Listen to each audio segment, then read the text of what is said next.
السلام عليكم ورحمة الله وبركاته.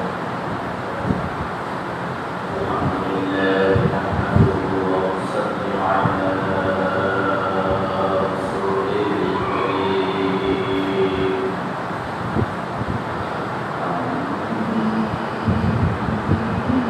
أما بعد فقد قال الله تعالى في كلامه المجيد والقرآن الحميد. أعوذ بالله من الشيطان الرجيم. بسم الله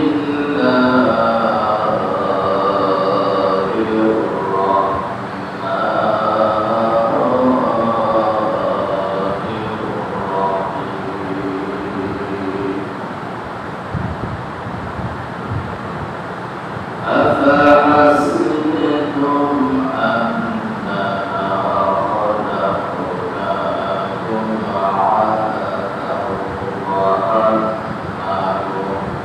إلينا لا ترجعون.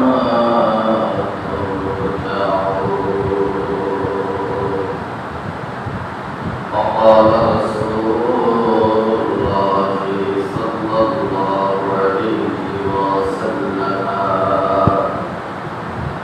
المسلم من سلم المسلمون من لسانه ويده، أو كما قال عليه الصلاة والسلام. وقال تعالى في شأن نبيه مخبرا وآمرا: إن الله وملائكته يصلون على النبي يا أيها الذين آمنوا صلوا عليه وسلموا تسليما. اللهم صل على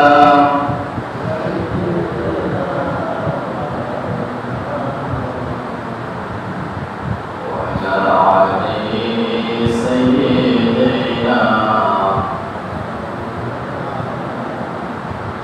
ونورنا بكماله كشف الدجى بجماله، حسنت جميع خصاله. صلوا عليه وآله। ধর্মের বিশেষে মহান আল্লাহ তাআলার দরবারে প্রথমে কালিমাত শুকর আদায় করি যে আল্লাহ পাক রব্বুল আলামিন আমাকে আপনাদেরকে দুনিয়ার হাজার সমাজ থেকে মালিক করে সুস্থতার সাথে তার ঘরের মেহমান করেছেন। এজন্য সকলে ঈদের থেকে শুকরিয়া আদায় করি। আলহামদুলিল্লাহ। বিশ্ব নবী নবীদের নবী সাইয়্যিদুস সাকালাইন ইমামুল মুরসালিন রাহমাতুল লিল আলামিন সেই নবীর উম্মতের উপর আমাদের কর্তব্য দায়িত্ব হলো নবীর উপর দরুদ ও সালাম এবং পাঠিয়ে দেওয়া। উম্মত হিসাবে পড়ে নিই সাল্লাল্লাহু আলাইহি ওয়াসাল্লাম। আল্লাহ পাক রব্বুল আলামিন আমাদেরকে এই দুনিয়ায় পাঠিয়েছেন। আল্লাহ পাক কিছু না কিছু উদ্দেশ্য দিয়ে, কিছু কারণ দর্শায় আল্লাহ সুবহানাহু ওয়া তাআলা আমাদেরকে খামখায় দুনিয়ায় পাঠান নাই। কোনো না কোনো একটা কারণ আছে। এখন কোনো ছাত্র যদি পরীক্ষা হলে গিয়ে উত্তরশীট, প্রশ্নপত্র, কলম সব কিছু হাতে আছে, সবাই দেখতেছে, দুটি কয়েকজন স্টুডেন্ট চুপ করে বসে আছে, লেখালেখি করছে না। এই ছাত্র তাহাজ্জুদের নামাজও আর ইশরাকের নামাজও, আমিনের নামাজও, সালাতুত তাসবিহ নামাজও জিন্দেগি ভর যদি আল্লাহর কালাম পড়ে জীবনকে খতম করে দেয়, পরীক্ষার হলে যদি না লেখে, ওই ছাত্র পাস করতে পারবে? এক্সামিনার পাস করে দিবে? স্যার আমি তাহাজ্জুদের নামাজ পড়েছি, স্যার আমাকে পাস করে দেবে? নিয়ম আছে, প্রত্যেকটা জিনিসের আল্লাহ পাক রব্বুল আলামিন তিনি বলতেছেন, আফাহাসিবতুম আন্নামা খালাকনাকুম আবাসান ওয়া আন্নাকুম ইলাইনা লা তুরজাউন। ওহে মানুষ, আমি আল্লাহ পাক রব্বুল আলামিন দুনিয়ার জমিনে আমি তোমাদেরকে পাঠাইছি উদ্দেশ্য ছাড়া, কোনো আমার দায়িত্ব ছাড়া এমনটি নয়। আমি আল্লাহ পাক রব্বুল আলামিন তোমাদেরকে দায়িত্ব দিয়ে আমি এক একটা পুত্রের মধ্যে ঢুকাই দিয়েছি। বলেন সুবহানাল্লাহ। প্রত্যেকটা মানুষের একটা দায়িত্ব আছে। আল্লাহ পাক রব্বুল আলামিন দায়িত্ব দিয়ে আমাদেরকে পাঠায় দিলেন। আমাদের দায়িত্বটা কি? আমাদের দায়িত্ব আল্লাহ পাক রব্বুল আলামিন সেদিন আমাদেরকে জিজ্ঞাসাবাদ করবেন, আল-ইয়াওমা নাখতিমু আলা আফওয়াহিহিম ওয়া তুকাল্লিমুনা আইদিহিম ওয়া তাশহাদু আরজুলুহুম বিমা কানু ইয়াকসিবুন। সুবহানাল্লাহ। আল্লাহ পাক রব্বুল আলামিন বলেন, আমি তোমাদেরকে দায়িত্ব দিয়ে দুনিয়ার জমিনে পাঠিয়ে দিলাম, কিন্তু তোমরা ওই দায়িত্বগুলি তোমরা ঠিক মতো আদায় করতে পারলে না। ও নবীজির বেটা-বেটিরা, আল্লাহ পাক রব্বুল আলামিন বলেন, দুনিয়ার একটা উদাহরণ দেই। কোনো মেয়ে যদি বাবার কাছে ফোন দেয়, মায়ের কাছে মিস কল দেয়, সাথে সাথে মা অথবা বাবা বড়টা দেখে, নাম্বারটা দেখে বাবা বুঝে নেয় যে আমার মেয়ে মিস কল দিয়েছে, মা বুঝে নেয় আমার ছেলে লেখাপড়া করে মিস কল দিয়েছে। এবার বাবা আর মা ওই সন্তানের জন্য যদি মিনিট কাট নাও থাকে, তারপর তাড়াহুড়া করে সন্তানের সঙ্গে বাবার কথা বলে। এটা হলো দুনিয়ার একটা নিয়ম। মেয়ে ফোন দিয়েছে, ব্যালেন্স নাই, তাড়াতাড়ি করে ব্যালেন্স করে বাবায় মায় লাগাও ফোন, মেয়ের কি হয়েছে খোঁজ খবর না। একবার মিস কল দেওয়ার সাথে সাথে মা বাবা অস্থির হয়ে গেল। একবার কোনোমতে বাবা ফোনে কল আসা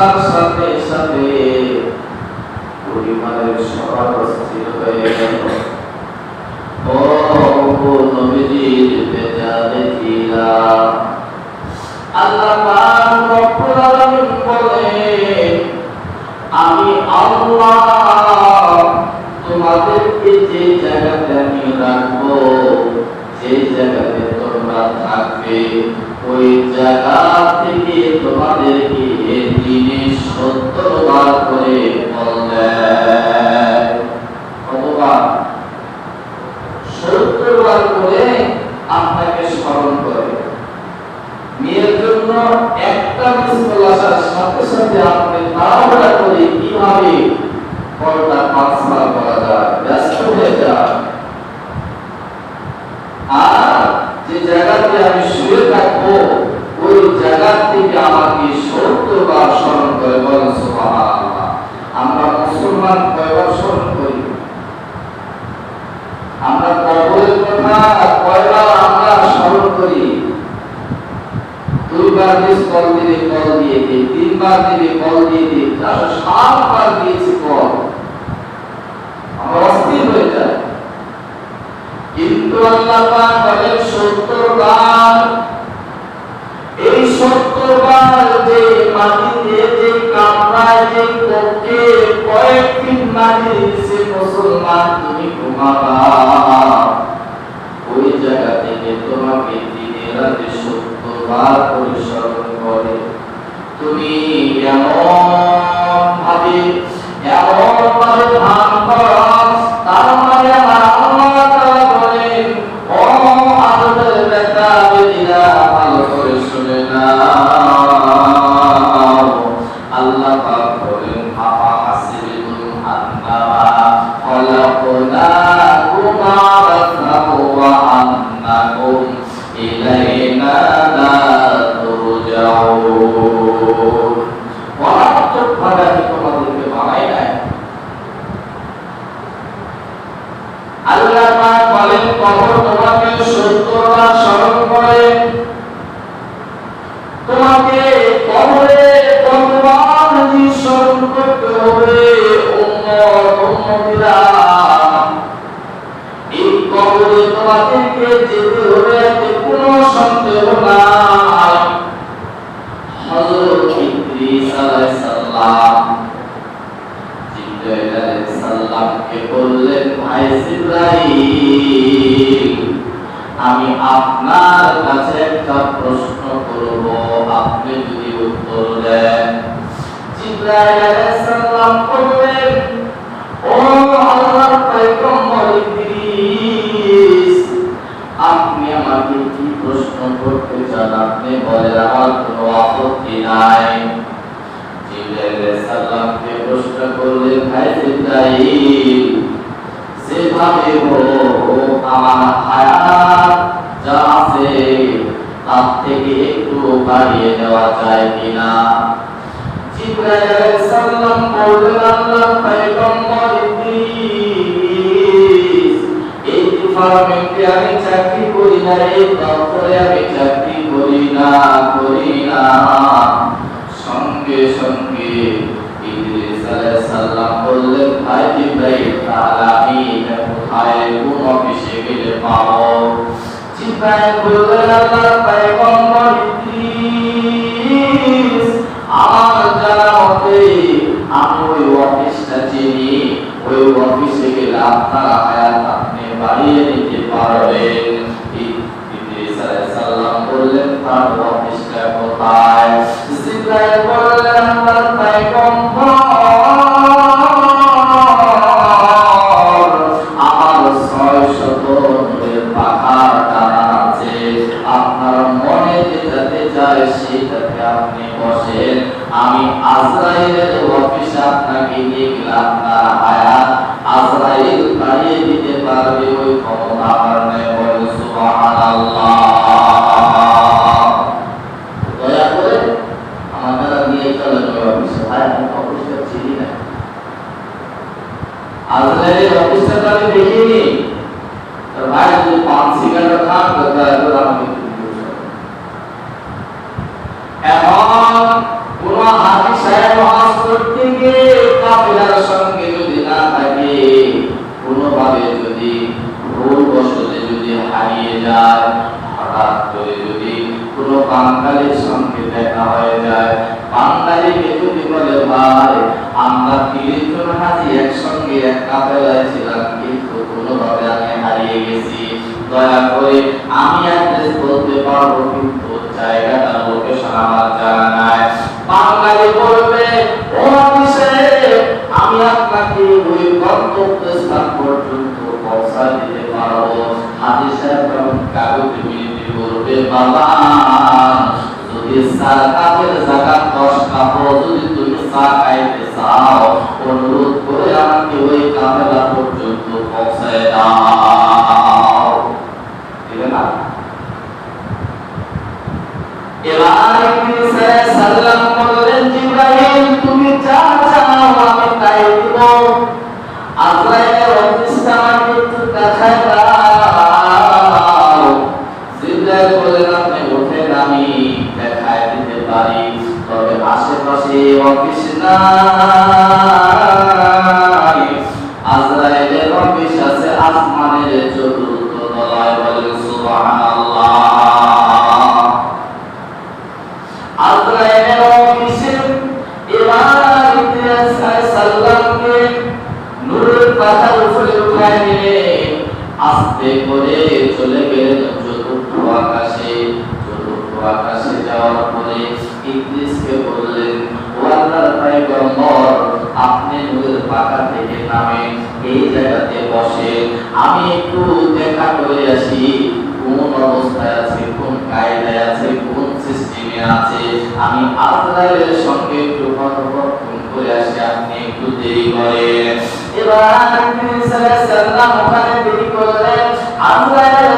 এবার জিবরাইল আলাইহিস সালাম আজরাইল আলাইহিস সালামের অফিসে প্রবেশ করার পরে আজরাইল বলতেছে, ভাই জিবরাইল, এমন কি মনে হলো যে দাওয়াত ছাড়া আমার অফিসে তুমি চলে আসলে? আমি তো দাওয়াত করিনি আপনার, আপনি দাওয়াত ছাড়া আমার অফিসে চলে আসলেন, সমস্যা কি বলো? এবার জিবরাইল বললেন, ভাই আজরাইল, আমার কাছে একজন আত্মা বলেছে, সে আত্মাটা আমি পূরণ করতে পারতেছি না। আমি বলেছি আজরাইল এই বিষয়ে দক্ষতা অর্জন আছে, আজরাইলকে খবর দেওয়া হয়েছে আজরাইল এই কাজটা করতে পারবে, এই জন্য আমি একজন আল্লাহর পয়গম্বরকে নিয়ে আসি আপনার কাছে। সে এসেছে, সে একটু হায়াত বাড়িয়ে দিতে চায়, যার কারণে আমি তাকে নিয়ে এসেছি আপনার অফিসের পাশে বসে আছে। বলেন আলহামদুলিল্লাহ। এবার আজরাইল সাল্লাম বললেন, জিবরাইল, ও জিবরাইল, আল্লাহ পাক রব্বুল আলামিন প্রতিনিয়ত প্রত্যেকদিন আমার কাছে একটা লিস্ট দেয়। এই লিস্টের মধ্যে সমস্ত মানুষের নামগুলি লেখা থাকে, আর এই নামগুলি আল্লাহ পাক রব্বুল আলামিন এই জন্যই দেন। এই নামগুলি দেওয়ার কারণ হলো তামাম পৃথিবীতে মানুষগুলি আজকে দিনের মধ্যে ইন্তিকাল করতে হবে, এই জন্যই আল্লাহর পক্ষ থেকে আমার কাছে একটা নোটিশ চলে আসে। বলে সুবহানাল্লাহ। আর জিবরাইল, আপনি আসার পূর্ব মুহূর্তে আমি ওই লিস্টটা অধ্যয়ন করলাম, লিস্টটা আমি একটু এক নজরে দেখলাম, ওই লিস্টের মধ্যে হযরত ইদ্রিস আলাইহিস সালামের নামটা লেখা আছে। বলেন সুবহানাল্লাহ। হায়াত বাড়িয়ে যাওয়ার জন্য অফিসে গেলেন, যা সেখান থেকে সংবাদ হলো যে এই মৃত্যুর লিস্টের মধ্যে ইদ্রিস আলাইহিস সালামের নামও আছে।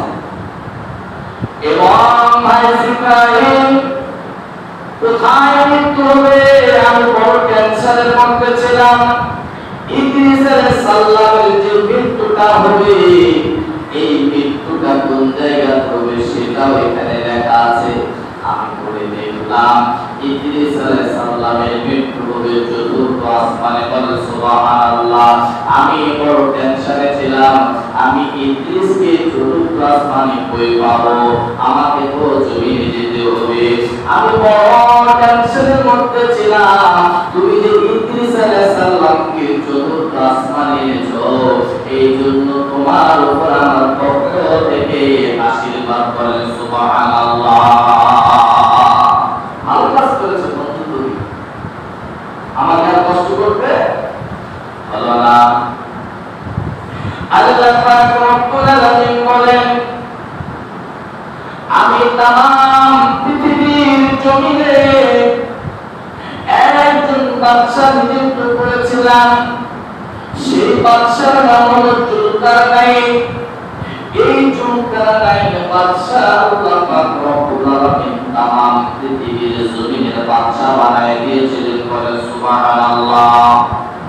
আল্লাহ পাক রব্বুল আলামিন এই জুলকারনাইন বাদশাকে এমন একটা মুআজিজার ঘোড়া দান করেছিলেন, এমন একটা সুন্দর ঘোড়া দান করেছিলেন।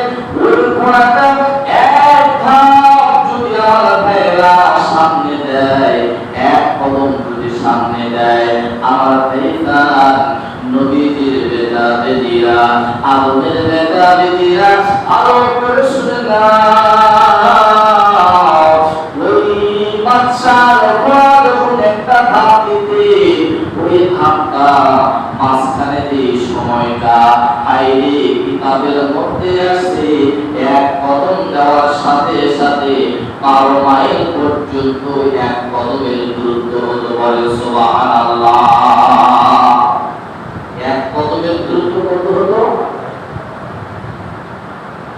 আল্লাহ পাক রব্বুল আলামিনের বান্দা বাদশা জুলকারনাইন, এই বাদশা পৃথিবীর সূর্য উদয় থেকে সূর্য অস্ত পর্যন্ত আল্লাহর বান্দা মোটে 2 বার ভ্রমণ করেছেন। বলেন সুবহানাল্লাহ। কয়বার? 2 বার। আপনারা কি মন খারাপ করেছেন? কয়বার? 2 বার ভ্রমণ করেছেন। সূর্য উদয় থেকে সূর্য অস্ত পর্যন্ত ঘোড়াটা পাওয়ার এত ছিল, ঘোড়াটা এত দামি ছিল, ওই ঘোড়াটাকে সঙ্গে করে নিয়ে জুলকারনাইন বাদশা এভাবে করে তাম পৃথিবীতে আল্লাহ তাআলা 2 বার ভ্রমণ করেছেন। বলেন সুবহানাল্লাহ। কয়বার? জুলকারনাইনের আমার মেয়েরা জুলকারনাইন এই দুনিয়া থেকে এর এত দায়িত্ব থাকার পর আল্লাহর বান্দা জুলকারনাইন বাদশা এই দুনিয়া থেকে বিদায় হয়ে গেল। ভাইজান, কিতাবের মধ্যে এসেছে তার কবরটা এত বড় লম্বা, এত বড় লম্বা। আমার এই বাংলাদেশের একজন ওলামায়ে কেরাম ভাইজান হাত দিয়ে মেপে মেপে দেখলেন 48 হাত লম্বা হয়েছে। বলেন সুবহানাল্লাহ। কত হাত? কবরটা শুধু 48 হাত লম্বা। তাহলে লোকটা কত বড় ছিল? এই লোকটাকে বাদশাহের দায়িত্ব দেওয়া হয়েছে, তাম পৃথিবীর বাদশাহের দায়িত্ব। এরপর তাকে দুনিয়া থেকে বিদায় হয়েছে।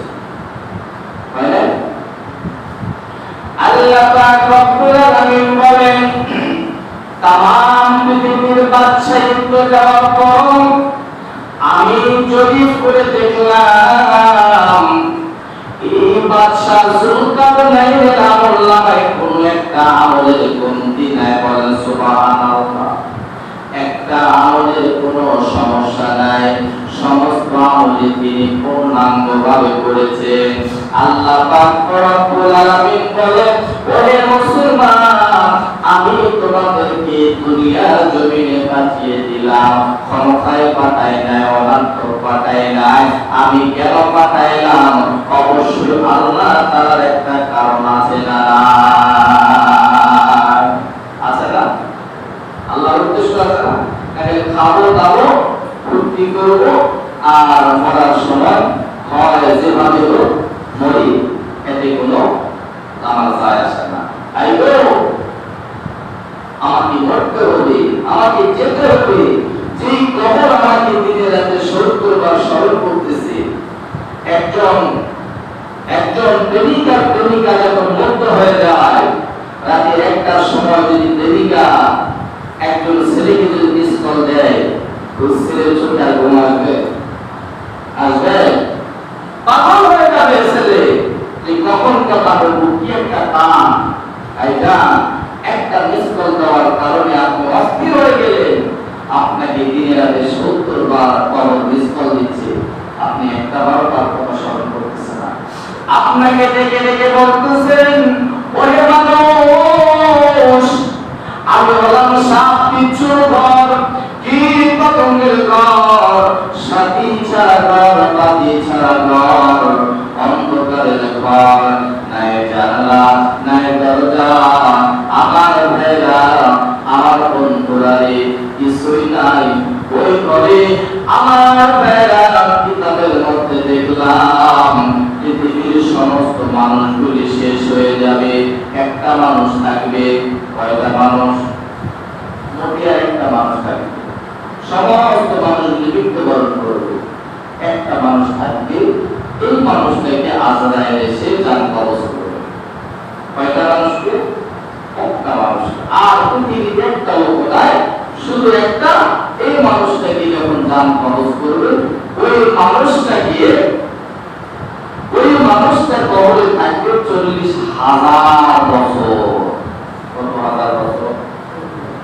শেষ মানুষটা 40,000 বছর কবরে থাকতে হবে। আপনার আমার কোন হিসাব আছে? আপনার আমার কোন গণনা আছে? আপনি আমি যে কত কোটি বছর থাকবো জানেন কি? এই জন্য আল্লাহ রব্বুল আলামিন ডাক দিয়ে বলেন, মুসলমান, ওই মানুষটা যদি 40 বছর কবরে থাকতে হয়, তাহলে তোমাকে কত কোটি হাজার বছর থাকতে হবে? একবার চিন্তা করে দেখো, একবার একটু খেয়াল করো। এই জন্য কবি বলেছেন, ও মানুষ, তুমি আসলে এই দুনিয়াটা এমন কোন দুনিয়া নয়। আমি দোয়া করতে দেখেছি একজন ভারতবর্ষের ফুরফুরা হুজুর সব সময়ের জন্য দোয়া করতেন, আল্লাহ আমাকে ইজ্জতের সাথে মৃত্যু দিও, বেইজ্জতির মৃত্যু থেকে আমি আপনার কাছে ভিক্ষা চাই। বেইজ্জতির মৃত্যু মানে আমার ভাইরা গত 3 দিন আগে আমার ভাইরা রংপুরের মধ্যে একটা মেয়ে 18 বছর অথবা 20 বছরের একটা মেয়ে অ্যাক্সিডেন্ট হয়ে এখান থেকে রাম শহর ছিটকে রাস্তার অন্য তলে পড়েছে, আর বাকি অংশ আরেক জায়গায় পড়েছে। আমার ভাইরা, আমার বন্ধুরা রে, এই মেয়েটার সাথে সাথে দুনিয়া থেকে বিদায় হয়ে গেছে। বলে ইন্না লিল্লাহি ওয়া ইন্না ইলাইহি রাজিউন। আল্লাহর কাছে পানা চাইতে হবে, আল্লাহ ইজ্জতের মৃত্যু দিও, বেইজ্জতের মৃত্যু থেকে আমাকে পানা দিও। এরকম মৃত্যু আমাদের যেন হয়, আল্লাহ ইজ্জতের সাথে দুনিয়া থেকে যেন বিদায় হতে পারি। আল্লাহ পাক রব্বুল আলামিনের কাছে এমন দোয়া আমাদের সকলের করার দরকার আছে না? কত মানুষ বিভিন্ন ভ্যারাইটিস মারা যাচ্ছে, কিন্তু ইজ্জতের সাথে যে একটা মরা, এটা কি সবার নসিবে হবে? সবার নসিবে কপালে হবে না। আল্লাহ পাক রব্বুল আলামিনের কাছে যে ব্যক্তি যেভাবে চেয়েছেন, আল্লাহ সুবহানাহু ওয়া তাআলা তাকে ওইভাবে মৃত্যু দান করবেন।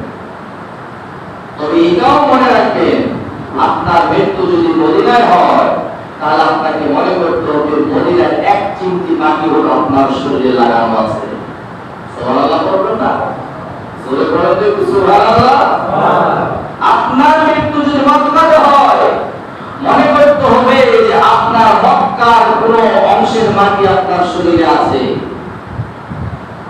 আপনার মৃত্যু যদি বাংলার জমিনে হয়, যেখানে আপনাকে কবর দেওয়ানো হবে, ওই জায়গায় এক চিমটি মাটি দিয়ে আপনাকে তৈরি করানো হয়েছে। বলে সুবহানাল্লাহ। তাহলে আপনার মৃত্যুটা আপনি কোথায় চান? মক্কাতে? মদিনায়? মক্কা মদিনায় যদি আপনার মৃত্যু হয়ে যায়, আল্লাহ পাক রব্বুল আলামিন বলেছেন মদিনায় যে সমস্ত লাশ আছে, আল্লাহ পাক আমার এই নবীর বদৌলতের কারণে কাল কিয়ামত পর্যন্ত কবর আযাব আল্লাহ পাক লাঘব করে দিয়েছেন। জান্নাতুল বাকিতে যে সমস্ত লাশগুলি আছে, আল্লাহ পাক রব্বুল আলামিন কবর আযাব মওকুফ করে দিয়েছেন।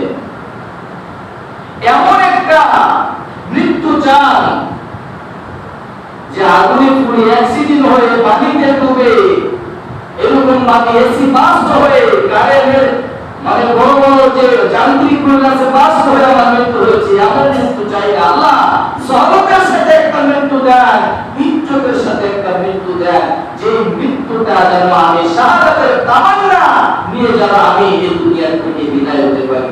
এমন একটা মৃত্যু সকলের চাওয়া দরকার আছে না নাই? এখন কোন ভাই, কোন বাবাজি, কোন মুরব্বী দেখা গেল যে টিভি দেখতেছে, ওই সময় যদি আজরাইল আসে, আচ্ছা বলেন তো এটা ইজ্জতের মৃত্যু না জিল্লতের মৃত্যু? কোন যুবক ইয়ারফোন কানে, এই সময় যদি আজরাইল আসে, ওই মৃত্যুটা বলেন আমরা যেটা চোখে দেখতেছি, ওই মৃত্যুটা ইজ্জতের সাথে হবে না, বেইজ্জতের সাথে হবে। কোন দাদু ভাই হয়তো মাঠে ঘাটে কাজ করেছেন, এমন ব্যক্তি মারা আছেন যে আজরাইল আসতে উদযাপন করতেছে, কিন্তু হুকুম হয়েছে আল্লাহ আপনার জানটা কবজ করে নিয়ে গেল, খরচ তরফ করে বলে এটাও ইজ্জতের মৃত্যু না, এটা বেইজ্জতের মৃত্যু। সম্মানিত উপস্থিতি, আমরা আল্লাহর কাছে যাব।